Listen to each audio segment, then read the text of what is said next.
jadi kita nggak bisa komunikasi sampai sekarang dengan Feni Rose. Jadi mau nggak mau nanti kalau di sini ketemu ya kita, ya Feni Rose maunya apa? Apakah dia tetap marah-marah? Apakah dia minta maaf? Yang dia minta maaf ya kita maafkan. Kita gampang aja.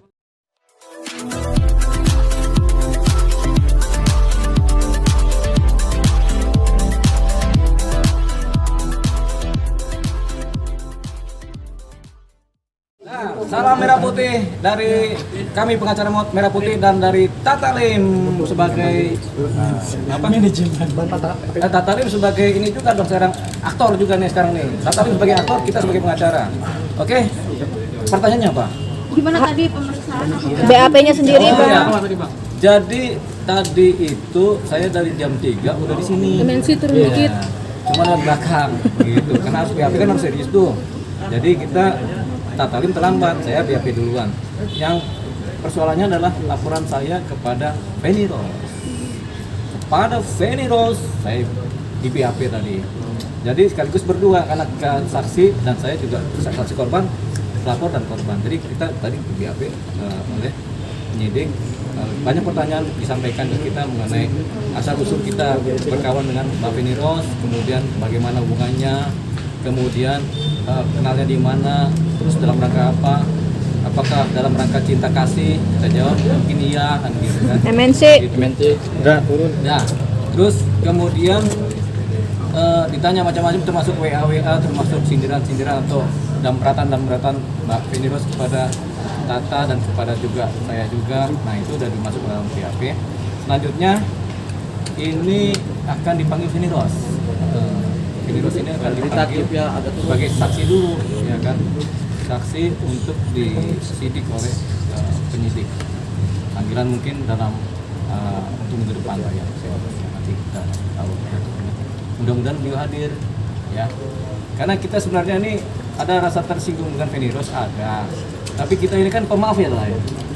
Pemaaf. Jadi kita ini bisa memaafkan Feni Rose, tapi kan dia kan lagi blokir kita nih. Saya diblokir, Tata Lim juga diblokir. Jadi kita nggak bisa komunikasi sampai sekarang dengan Feni Rose. Jadi mau nggak mau nanti kalau di sini ketemu ya kita, ya Feni Rose maunya apa? Apakah dia tetap marah-marah? Apakah dia minta maaf? Yang dia minta maaf ya kita maafkan. Kita gampang aja kalau dia maafkan, minta maaf, kita maafkan dan rasanya asalkan dia nggak mengulangi perbuatannya, ya sudah kita pakai restoratif justice. Kita anggap urusan selesai, ya kita berdamai dengan dia. Cuman jangan sekali-sekali dia mengancam-ancam lagi kita, mengancam-ancam lagi masa depannya Pak Tata Lim, jangan. Mari sama-sama bekerja di dunia entertain kan. Kan Tata juga bukan orang baru di dunia entertain, dia udah lama banget dari tahun 2000 juga di dunia entertain kan. Kemudian dia dinistakan, dicampakkan, dihinakan, disarut-marutkan sampai Tata Lim ini kan terombang-ambing sekarang nih. Seperti perahu yang nggak ada tujuan. Gitu kan? Ya seperti itu. Seperti itu. Sedih dong, sedih. Bukan sedih Bang, kesel. Oh, kesel. Ancamannya apa sih, Bang, kalau boleh tahu, Bang? Ancaman dari Feni Rose? Apa gitu, verbal kah? Verbal dalam bentuk WA, verbal lewat MNC jangan ngiknik WA. Verbal dalam bentuk WA, tapi WA-nya agak kejam sih. Saya dianggap orang yang ngaku-ngaku sebagai pengacara. Artinya dia nggak kenal saya sebagai pengacara. Padahal saya kan udah 22 tahun jadi pengacara. Dan rata-rata semua pengacara di Indonesia kenal saya. Coba aja tanya. Pasti kenal kalau sekarang ya. Kalau kemarin mungkin nggak kenal, sekarang pasti kenal mereka gitu. Nah, Feni Rose ini tetap anggap kita masih ngaku pengacara. Mudah-mudahan setelah kita ketemu dengan dia tahu bahwasanya kita pengacara beneran. Itu aja. Kalau ke Mami sendiri mungkin seperti apa sih ancamannya, Bang? WA-nya ke Saya. Tata. Kayak gimana teman? Mungkin bisa cerita seperti apa? Ya seperti WA-nya itu seperti dia mengancam saya, nge-blacklist seluruh artis saya termasuk saya MNC di dunia- sedagu aja. di salah satu stasiun TV ya kan. Dan itu kan tidak fair. Dan dia juga mengatakan bilang sama artis lo yang ngaku-ngaku pengacara. Itu pengacara ya kan. Kalau pengacara kalau artis ya Abang Jelva juga artis gitu loh. Permasalahannya di sini. Dunia entertain itu kan sempit, cuma itu aja. Tidak terlalu nggak boleh terlalu sombong lah jadi manusia. Apalagi kita public figure, kita harus punya attitude yang baik ketika berbicara, itu aja. Apalagi saya bukan manajer artis yang baru setahun 2 tahun alang melintang di dunia entertain. Ini presiden buruk banget buat dunia manajemen artis. Sebenarnya ya, dengan ada satu oknum sepertinya mulutnya nyablak gitu. Saya minta dia minta maaf kepada saya terutama kepada Bang Doli Pak juga. Ya. Itu aja. Jadi Terakhir gini, Ruta. komunikasi sebelum diblok apa bang? Ya itu nggak ada lagi. Terakhir komunikasi sebelum di blok dia begini, gimana tadi? Dia telepon saya, dia marah-marah yang nggak jelas begitu. Dia bilang saya tidak tahu diri lo, ya kan? Gua blacklist lo dan seluruh artis lo dari yang sekarang sampai yang masa depan. Ya kita lihat aja masa depan dia gimana, ya kan? Kita nggak pernah tahu masa depan lo, ya kan? Kita nggak pernah tahu sedetik ke depan kehidupan kita, kan hanya Tuhan. Ya, jadi gini juga. Ini kan si Tata ini kan punya banyak artis. Mungkin saya salah satunya. Tapi kan saya artis udah dari tahun 2000 juga udah artis. Saya orang artis kan artinya seniman. Dari tahun 2000 saya udah jadi penyanyi, udah jadi pengamen, udah jadi seniman. Masa kita nggak dianggap artis kan begitu kan? Nah, yang kedua ada beberapa artis yang mau di blacklist gara-gara Tata. Contohnya siapa tadi? Clara. Ya, ada Clara, ada Vanita Posumo, Vanita ada Posumo. terutama ada Oji Sapulkar yang senior ya. Ya. Ini artis senior. Ingat, artis senior tuh harus dihargai. Kalau si host tersebut sama artis saya, mungkin duluan artis saya yang berada di dunia entertain daripada dia. Jadi dia harus lebih sopan, menghantam saya dengan memblacklist saya atau menuding saya yang tidak-tidak. Itu dia harus hati-hati sebenarnya.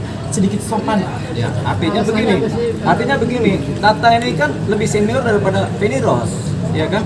Jadi ini kelihatannya junior itu mau menghantam senior, ya kan? Kan begitu kelihatannya. Sama kayak Sambo menghantam Krisnamurti kalau di dunia polisi kan begitu. Iya enggak? Ya kan? Satu lagi, Tata ini kan udah malang melintang di dunia artis ya. Ya keluarga, Jadi- keluarga saya juga keluarga Udah. seniman. Ya, jadi Tata ini sudah malang terus melintang. Malang melintang kan gitu. Nggak maju-maju dia. Pokoknya mudah-mudahan dia maju begitu. Sekarang Gimana sih awalnya? Nah, coba awalnya cerita tuh. Awalnya saya tidak tahu, saya mendapat WhatsApp dari nomor salah satu kreatif ya dari program tersebut gitu loh, dengan maki-maki. Ternyata itu yang ngetik katanya FR itu tersebut. FR itu Feni Rose. Ya Feni Rose ya kan. Nah ketika WA-nya Sari kan? WA-nya dari Sari. Sari juga kita kreatif. kenal tuh Sari tuh. Ya kan Sari nanti akan bisa klarifikasi ya di kantor Mas Sari. polisi itu kenapa dia mau dipakai ya HP-nya untuk maki-maki saya gitu loh. Yang saya bilang tolong jangan emosi dulu. Cari tahu dulu permasalahannya apa. Tapi dia tetap bilang saya tidak tahu diri. Akhirnya saya telepon. Nah itu dia maki-maki, marah-marah lagi nggak jelas gitu. Dan itu banyak saksi loh. Ada 4 orang saksi yang mendengarkan pada saat memang saya lagi meeting pada saat itu di satu kafe gitu loh. Jadi Nah, kafenya di mana tuh? di salah satu di Dharma Wangsa sini. Di mana tuh kafenya? Dharma di Gelatuba. Nah, Gelato. Jadi ini sebenarnya saya hanya ingin pihak sana dari pihak Bang Doli Pak juga sudah meminta dengan baik loh pihak kita juga ya untuk bertemu bersama Abang ya, Ya. mengundang baik-baik tapi dia tidak datang. Dia tidak mau dengan sombongnya mungkin ya karakternya seperti itu gitu loh. Tapi ya semoga kepolisian bisa memanggil dia harus turunkan arogannya sedikit. Ya. Dia harus kooperatif lah sedikit. Satu Nah, hal, alasannya apa tuh langsung dia marah-marah itu kan pasti ada penyebabnya apa? Saya tidak tahu penyebabnya apa, karena saya tidak tahu. Mungkin dia akan bisa jelaskan nanti kalau ketemu pihak kepolisian atau ketemu Bang Dolipa Baik. dan ketemu saya, dia bisa akan jelaskan itu. Kenapa dia marah-marah seperti itu? jadi begini, nanti ketika Venerus datang ke sini, dia mungkin kalau dia pengen berdamai, dia kan pasti ngejar kami berdua, betul kan? Tapi kami berdua juga nggak mudah dikejar, ya kan? Kejarlah daku, kau kutangkapan gitu. Jadi kejarlah daku, aku lari terus gitu, sampai dia capek juga nih. Nah nanti dia sejauh mana dia capek, paling enggak kan? Ya kalau dia ada dekat baik, kami dikejar. Jangan kami tiba-tiba diajak kemari terus suruh berdamai kan nggak juga, nggak fair juga kan. Ini adalah pelajaran di dunia entertain supaya jangan pernah jadi orang yang sombong. Kalau kita populer, jangan pernah kita jadi sombong. Ya, contoh lah kayak kita berdua gini kan, udah nggak populer tapi masih aja belagu. Kata-kata berapa banyak perbuatan tidak menyenangkan dari kakak Ya pada hari itu dan ngefek memang pada besoknya memang ada panggilan untuk bintang tamu untuk Bang Olive sebagai artis, bintang tamu di program lainnya di stasiun tersebut, tapi tiba-tiba di cancel dengan alasan biasalah perubahan konten lah, ini apa segala macamnya. Saya nggak tahu itu masih terkait dengan blacklistlnya dia atau tidak, tapi saya punya bukti itu. Ya, nah, TV-nya apa kalau boleh disebut? Jangan pernah disebut TV-nya, biar jadi rahasia umum Tapi aja. ya Bang, semoga para petinggi-petinggi di stasiun tersebut harus menghargai kami ya, sebagai insan atau seniman dalam dunia keartisan yang sudah capek berjuang gitu untuk kita ini kan simbiosis mutualisme. Saya juga sering main di sinetron TV tersebut gitu loh.